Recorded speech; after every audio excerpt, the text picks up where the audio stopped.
I'm doing some more dehydrating today.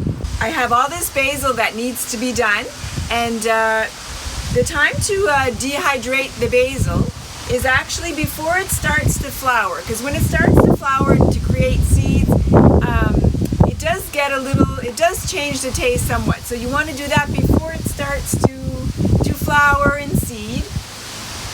I'm going to be starting with this one. It's a variety of spicy basil, and I will do a few of the regular basil as well. So I'm going to get that started.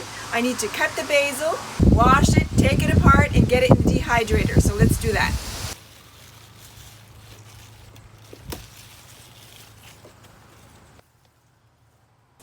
All my basil is washed. It smells absolutely incredible.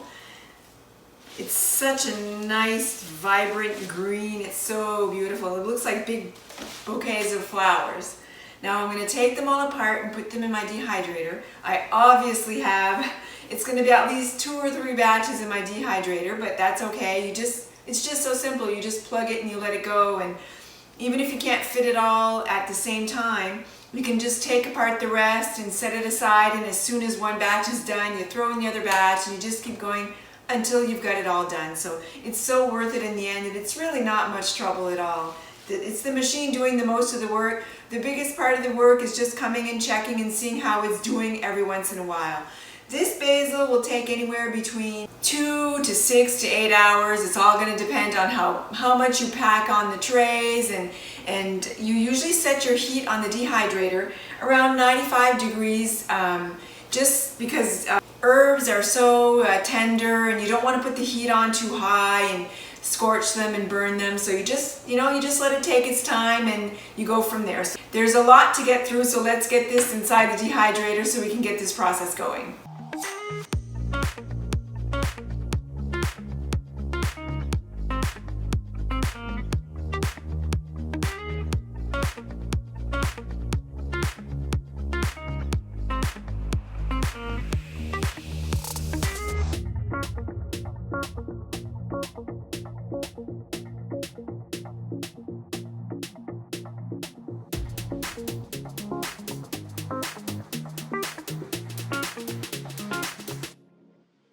I have 6 full trays now of basil. I'm going to set this at 95 degrees and let it go.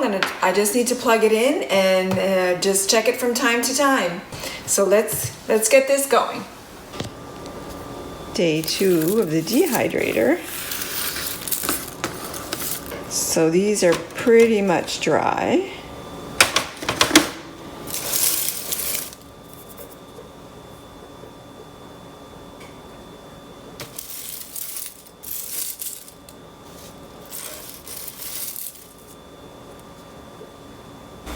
Once again, many hours later, I'm done dehydrating my basil.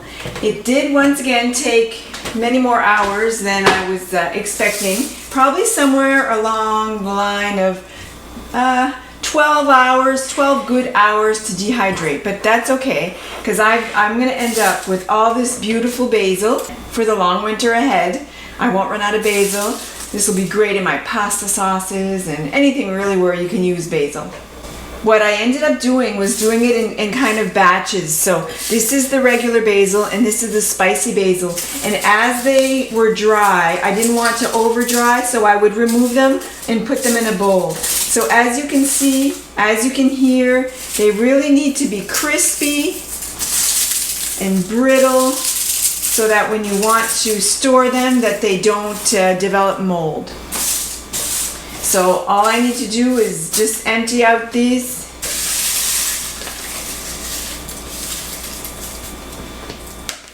And just crumble them up into a consistency that I really like.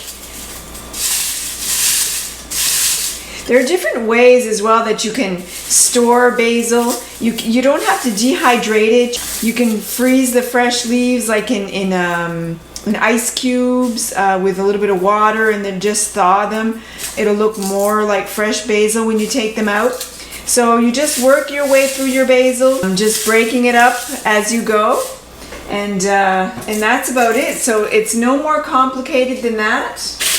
The spicy basil As you can see, dehydrated, a lot smaller than the regular one.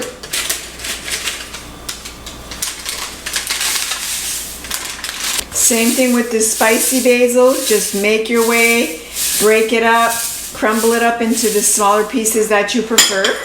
One thing that I should have done differently, a little tip, so learn by what I did, is I shouldn't have cut all the basil all at once. I should have known that I had way too much to go in the dehydrator all at once. And since it took around 12 hours to do, I wanted to make sure that the rest of the basil stayed fresh. So what I did do is I put it in this measuring cup and I put water in the bottom and stored it in the fridge until my first batch was done. So now I guess what I have to do is to get this into the dehydrator. I hope this has been helpful. Now don't be shy, hit that subscribe button, the notification bell, and give my video a big thumbs up if you do like the content, and be sure to check back again soon to see what other things I'll have going on.